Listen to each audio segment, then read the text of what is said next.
Tour by No Moon. Do you remember waking up in the dark when you were a kid? The pure anxiety of seeing nothing but darkness, alone? Except you didn't think you were alone. You knew you weren't alone. There was something, always something, hiding out of your view, but you knew it was there.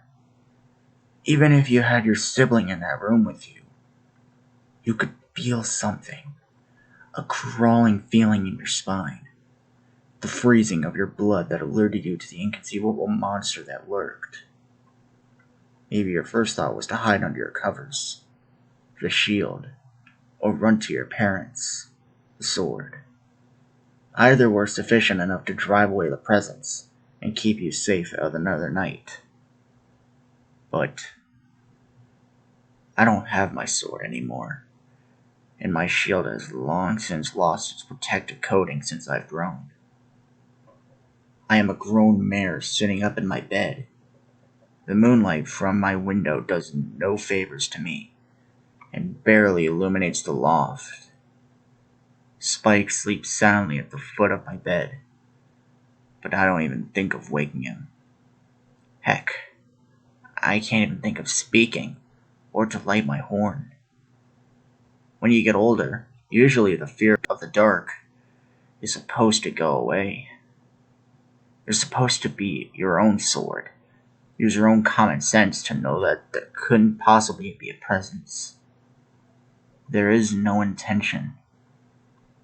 There is nothing. But I don't have that luxury. I don't get the comfort of knowing nothing is there, because I know something is there. Something with intention. I can feel its eyes on me. The situation I find myself in almost feels surreal, like a dream. I almost thought it was a dream when I woke up. But the feeling of being watched is too real.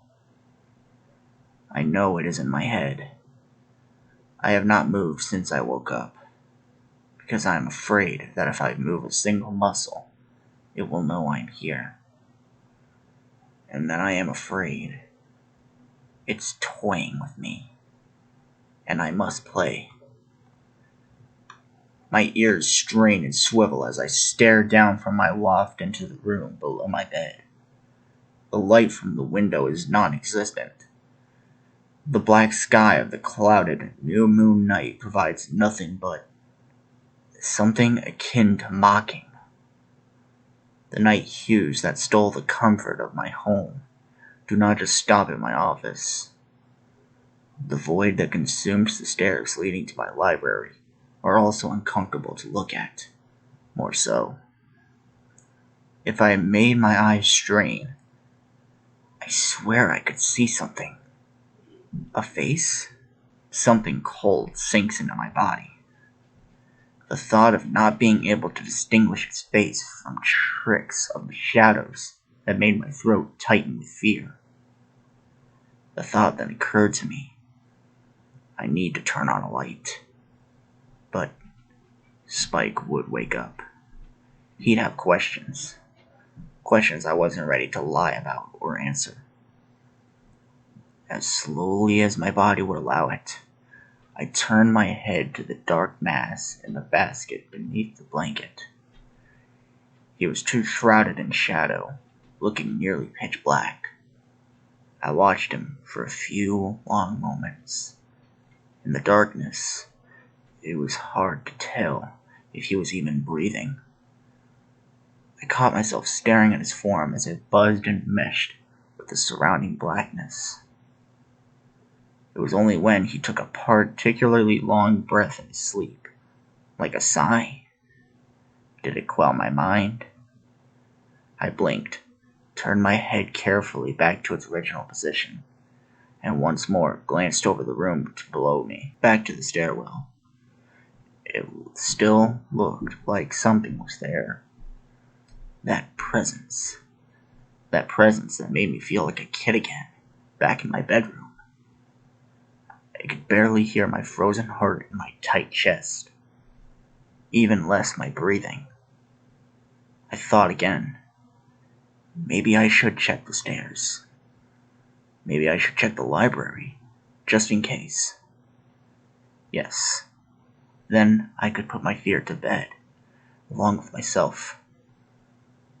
With this new objective, I remove the comforter, my shield, from my body.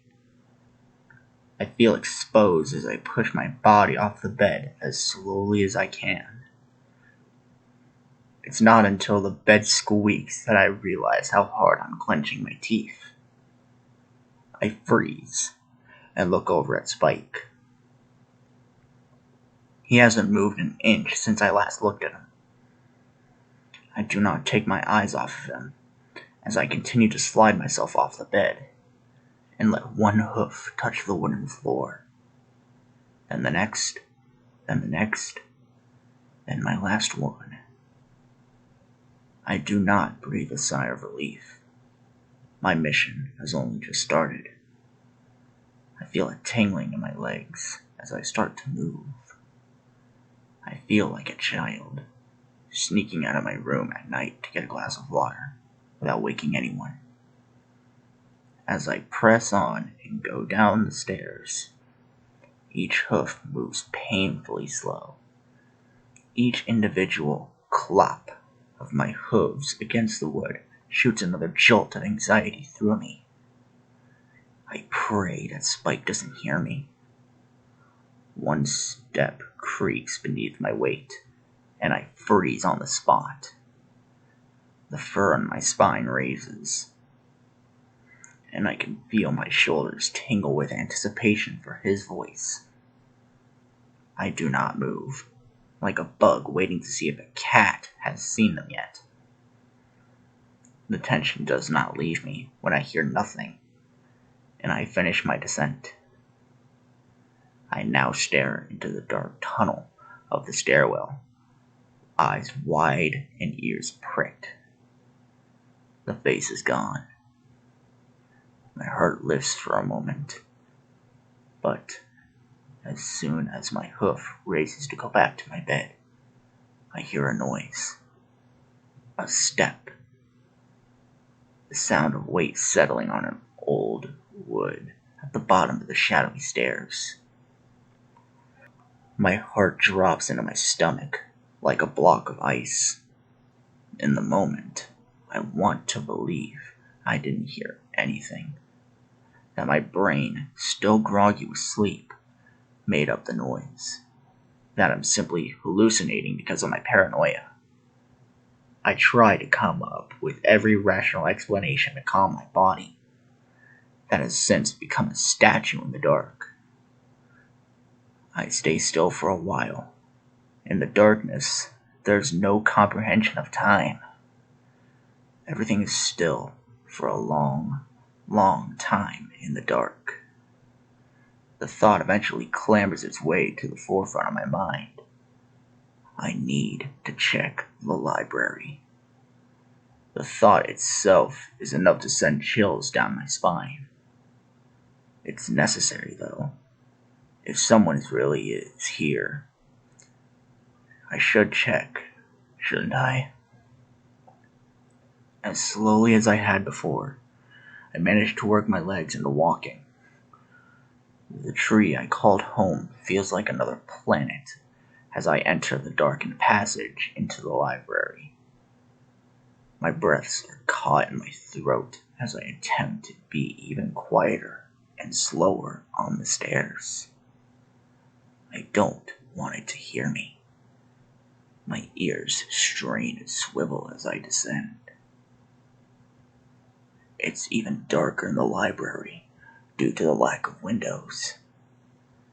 If it weren't for the small windows that bordered the ceiling, it'd be pitch black.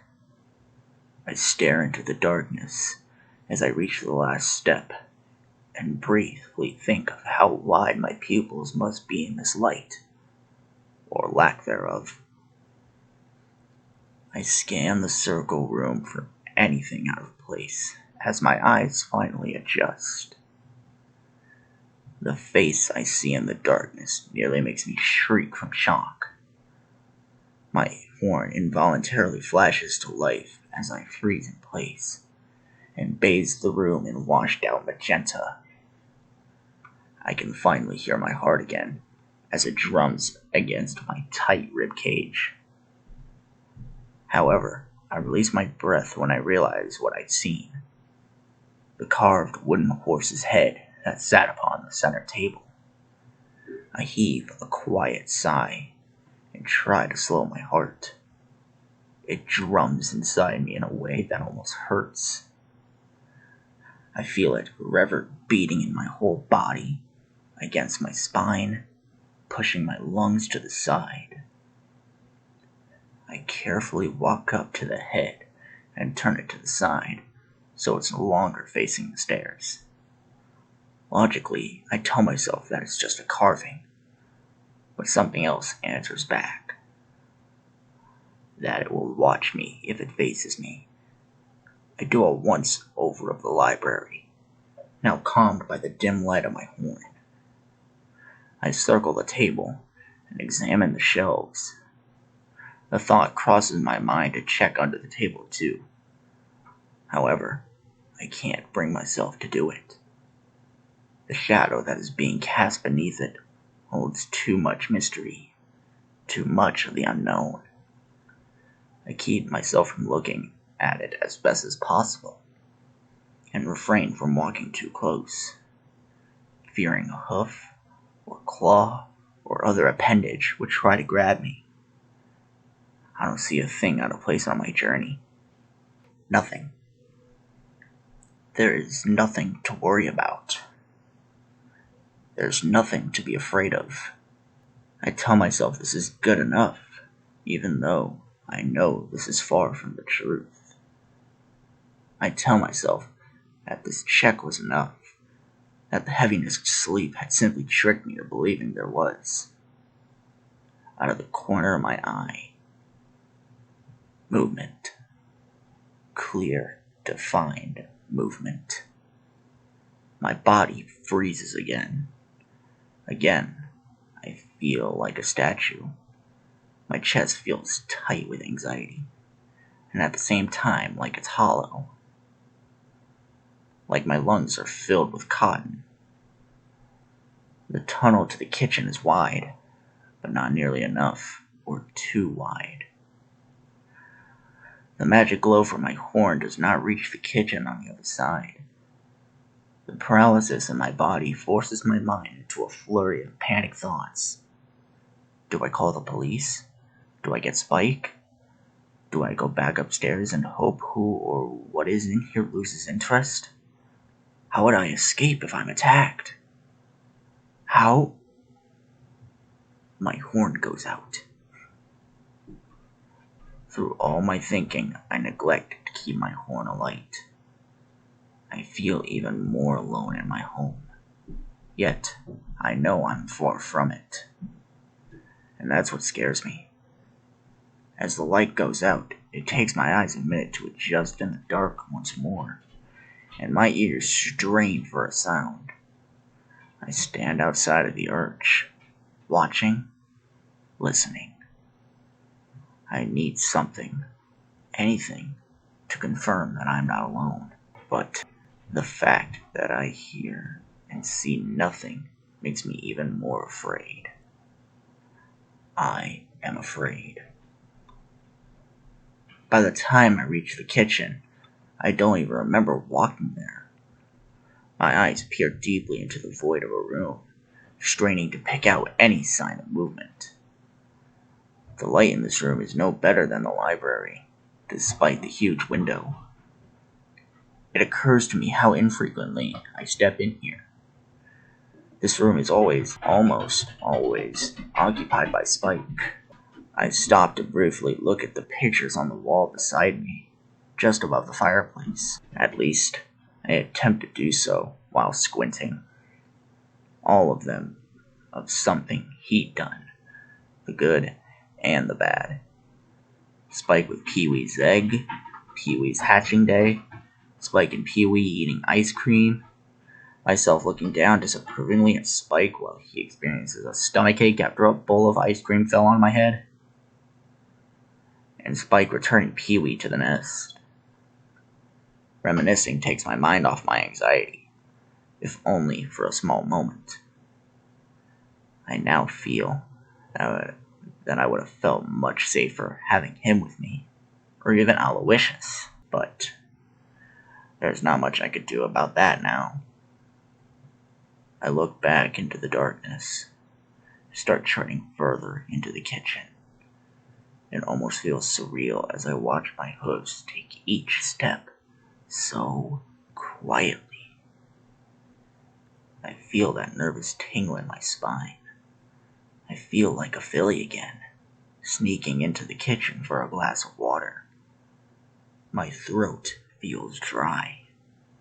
It doesn't help that it's even harder to navigate when the room itself is a darker wood than the rest of the library. My eyes pass over the shelves, counters, fridge, cabinets, finding nothing again. Not a single item disturbed. I look out the window, a view I do not look at often. Somehow, it instills more discomfort into me as I look out at Ponyville. I step a little closer in the dark, only guided by the light of stars. A little closer still. I wonder if anyone could see me. I stop when I'm near the counter under the window, now wondering if maybe who or what was in here had.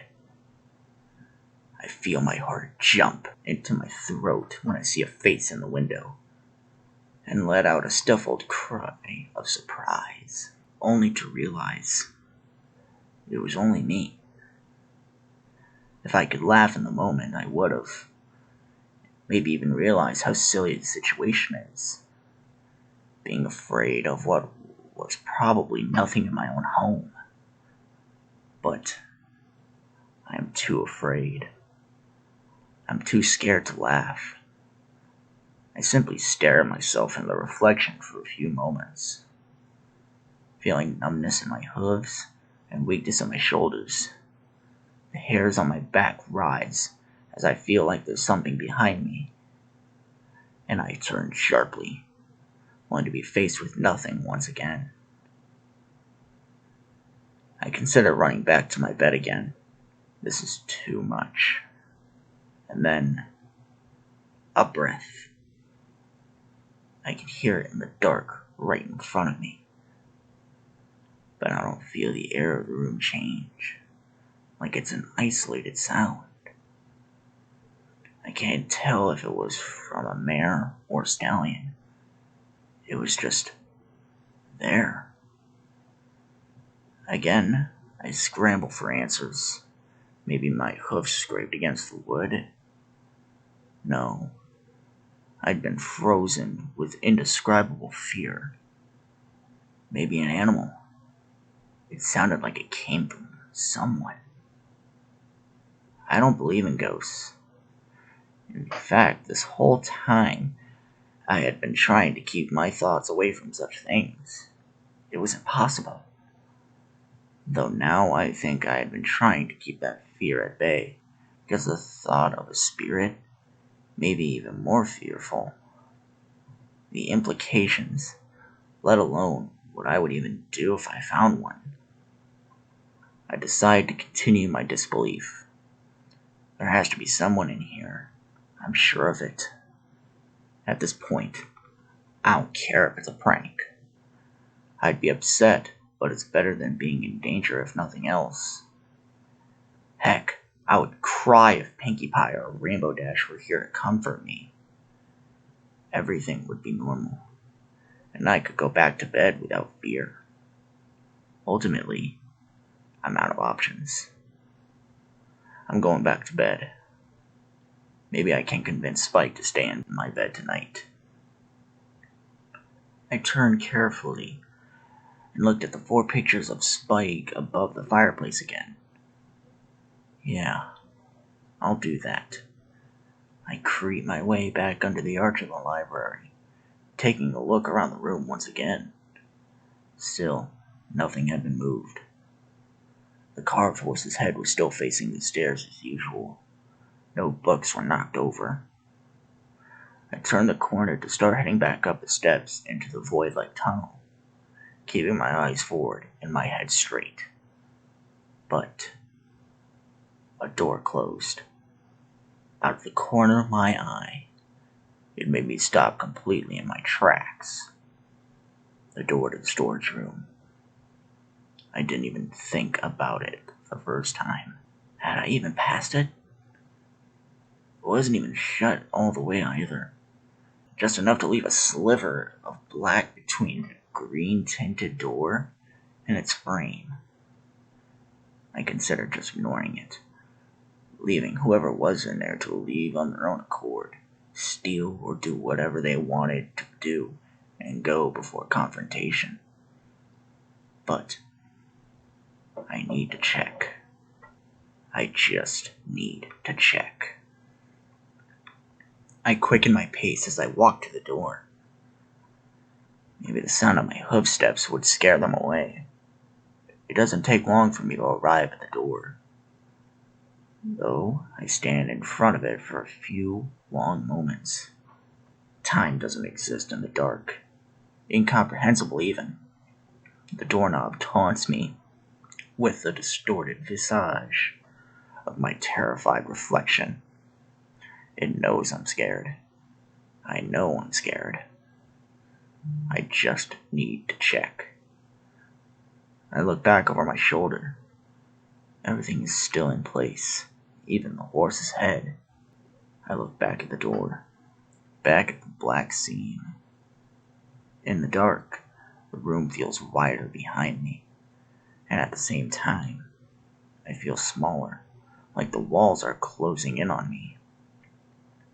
The tense, hollow feeling in my chest becomes even tighter around my sinking heart. I feel a sickly knot in my stomach as my hoof reaches for the golden brass knob. Do I even want to see what's on the other side? My body feels cold and stiff as I think about letting go. I'm too far gone. I just need to commit. I just need to check. I pull the door open as slowly as I can, wincing at the soft, whining squeak the hinges emit. My eyes stay wide. I can feel how tight my jaw is as I peer into the windowless room. The light from the stars coming from the windows behind me is the only light that reaches, but certainly does not reach far enough. It is terrifyingly dark. A pitch, mind-numbing black. The wood feels cold, and the air in this room is stale. My shaky hooves barely keep me rooted as I try to comprehend what I'm seeing. Not even my eyes can adjust to this world. Feels like I'm not even supposed to be looking at this place, let alone be stepping into it. But I knew I wasn't alone. I don't want to. I know I shouldn't. But I let go of the doorknob and venture into the room. I drag my hooves along the floor to keep myself grounded and squint for any sign of whatever is in here. Have you ever stepped on a mouse? Do you know the shrill squeak? The warm, fuzzy body wriggling beneath your bare hoof? The tingling feeling that starts from your hooves to the top of your head? Well, I thought it was a mouse. I would have been relieved to find out it was a mouse. Even if it wasn't, it would have given me some solace, some peace of mind. It was not a mouse. I lift my hoof when I feel the thing try to pull out from under me. I know, from the way it moves, it was attached to something larger. I stumble back, and look to the door to make sure I have a clear escape. It is gone. The door is gone. Not even a sliver of light from the library underneath the door to signal it's simply closed. The door does not exist. I am alone in a void with this thing. In a panic, my horn bursts to life to illuminate the room. I realize it's the worst mistake I have made thus far. What I see makes my blood turn to ice, a feeling I've never experienced before. My whole body goes numb the moment I comprehend what I'm even looking at, though I'm still not sure. The figure is giant, indistinguishably skinny, skeletal. Its back faces me, and I follow it from its tail up its back to the peaks and valleys of its spine. The color of my magic makes it impossible to tell what color the thing really was. It bathes both of us in a pale magenta. My heart sinks as I watch it move. The fact this thing is alive makes me feel uneasy. Dry, long, spindly hairs cling to the nearly bald tail and head. I swear there's loose pieces around it too. My eyes are as wide as saucers. I feel cold tears derived from fear dot the corners of my eyes. The thing turns to me, revealing a sunken face. It looks like a corpse. No lips, a nose too wide, and irises that take up too much space, like it had been living in this room, this darkness, for centuries. Even its spiraling horn looks malnourished. I'm too afraid to feel pity. I think about how this thing had been watching me from the darkness, scrabbling behind the walls of my sight. My fear turns to terror.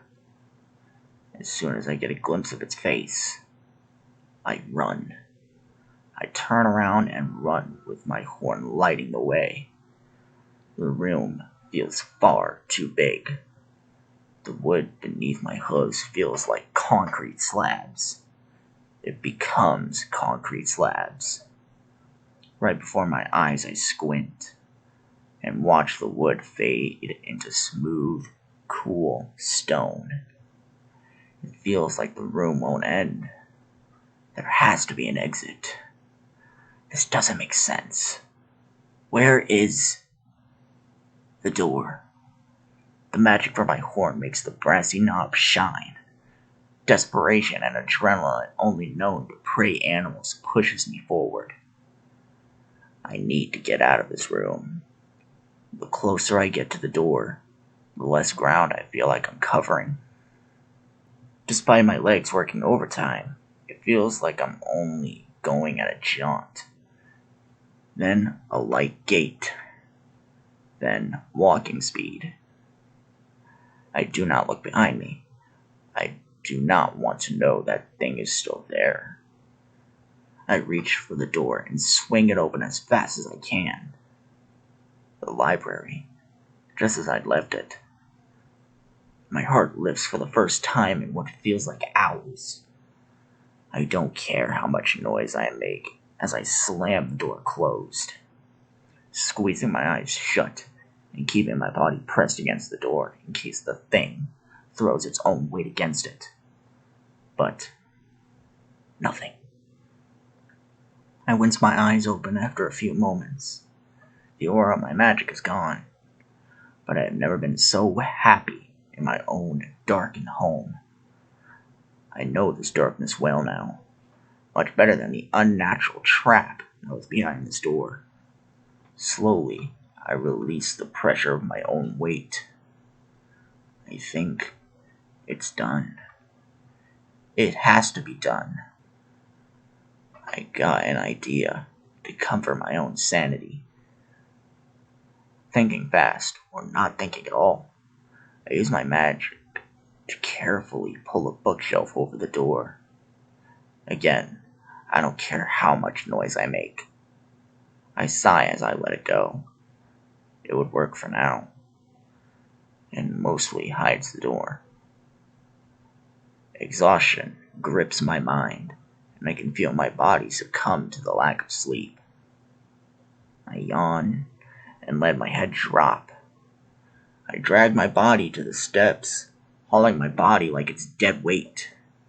The closer I get to my bed, the weaker and more tired I feel. I really hope I didn't wake up Spike. Silently, I reach my office, prepare to climb into the next set of stairs. However, as I lift my head to look at my bed, I freeze. Shrouded in shadow like an unwelcome visitor. My body once again goes cold. Silhouetted by moonlight, I see someone sitting up in my bed, staring down almost directly at me. I can't move as I stare back. I can't tell if they've seen me. A thought crosses my mind, an inconceivable, unimaginable, impossible thought. A thought that sends a wave of anxiety to my core. It can't be. We stare at each other for a long time. Time doesn't exist in the dark. Then she moves. I turn tail, scramble down the tunnel and into the library. I cringe as the floor beneath my hoof creaks when my weight settles on it. And, in a quick panic, I hide under the table.